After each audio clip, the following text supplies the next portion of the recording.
Bonjour et bienvenue. Aujourd'hui, on part pour un voyage à travers les grandes idées économiques qui ont façonné le monde dans lequel on vit.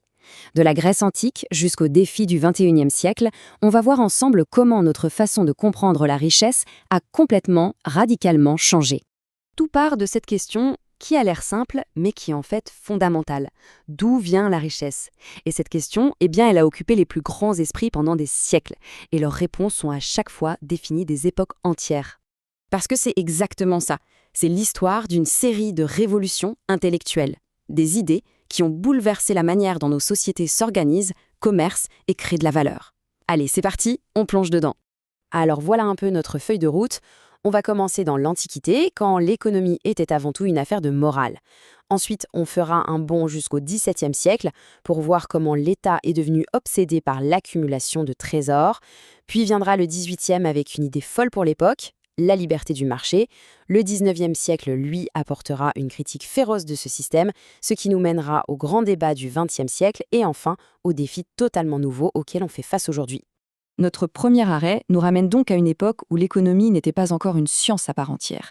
C'était une branche de la philosophie. La question, à ce moment-là, c'était pas tant comment devenir riche, mais plutôt qu'est-ce qu'une richesse juste et bonne pour la société. Et cette tension, on la trouve déjà chez les Grecs, notamment chez Aristote. Il faisait une distinction très claire. D'un côté, il y a l'oikonomia, l'art de bien gérer la maison, la cité, pour le bien de tous.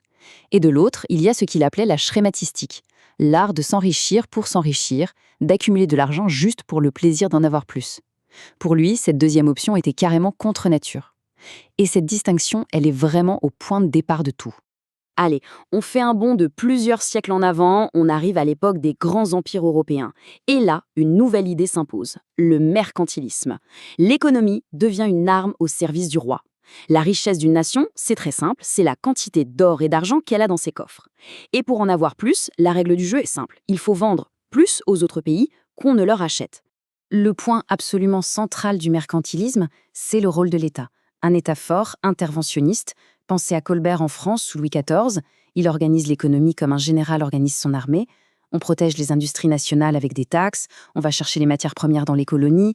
Bref, l'objectif numéro 1, c'est que l'or rentre dans les caisses du royaume et surtout, qu'il n'en sorte pas.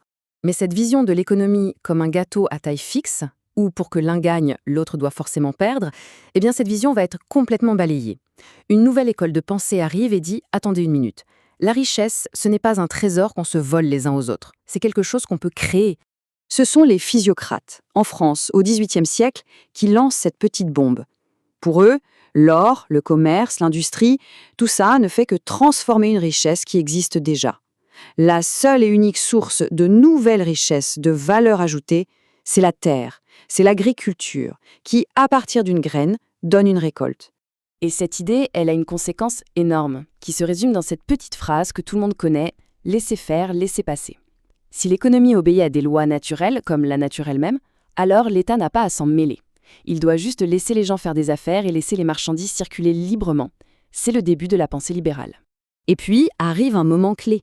En 1776, un professeur écossais, du nom d'Adam Smith, publie un livre qui va tout changer, La richesse des nations.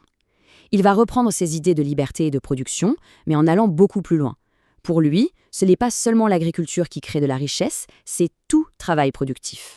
Et c'est là que Smith nous parle de son idée la plus célèbre, la main invisible.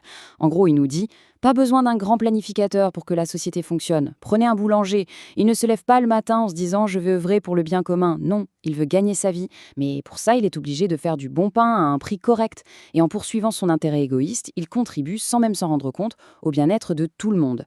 C'est ça la magie de la main invisible du marché. Sur le papier, la théorie de Smith est magnifique. Sauf que la réalité de la révolution industrielle va être un peu plus brutale. Des usines fumantes, des fortunes colossales pour une poignée d'industriels, et en face, une misère noire pour la nouvelle classe ouvrière. Cette réalité va donner naissance à la critique la plus radicale que le capitalisme ait jamais connue. Pour Karl Marx, Adam Smith a tout simplement raté un point essentiel. D'accord, la valeur vient du travail, mais de quel travail ? Pour Marx, la valeur d'une marchandise, c'est uniquement la quantité de travail qu'il a fallu pour la produire. Le problème, c'est que le capitaliste paie l'ouvrier juste de quoi survivre et il garde pour lui toute la valeur supplémentaire créée par ce travail. C'est ce que Marx appelle la plus-value. Pour lui, c'est du vol. c'est le cœur même de l'exploitation. Et à partir de là, Marx ne fait pas que de l'économie, il fait une prédiction. Pour lui, toute l'histoire de l'humanité, c'est une histoire de lutte entre les classes sociales, les dominants et les dominés. Le capitalisme n'est qu'une étape de cette histoire, et en créant ces inégalités monstrueuses, il est en train de creuser sa propre tombe et de préparer la révolution qui mettra fin à ce système.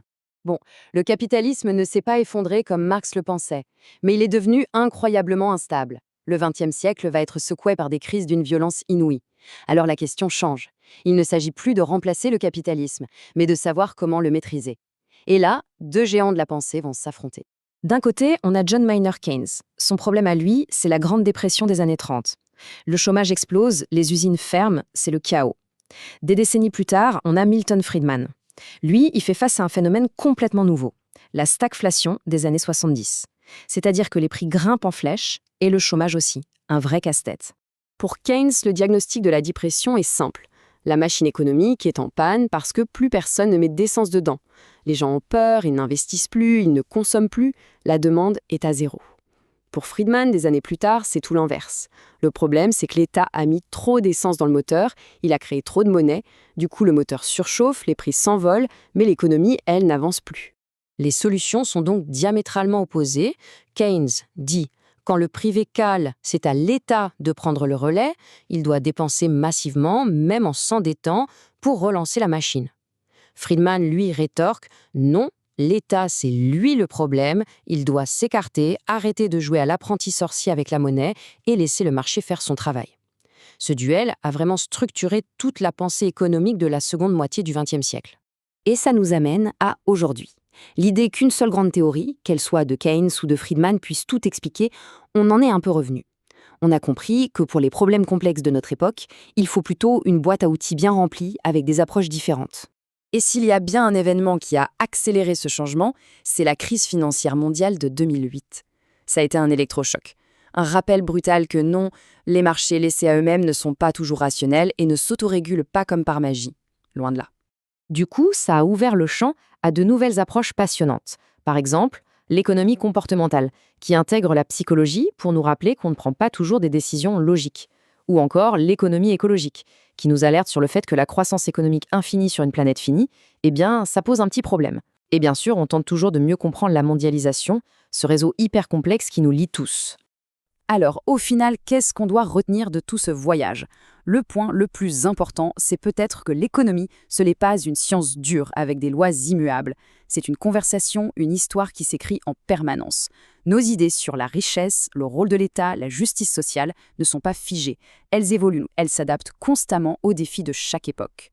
La crise de 1929 a fait naître les idées de Keynes. La crise des années 70 a mis Friedman sur le devant de la scène. Celle de 2008 nous force à penser différemment.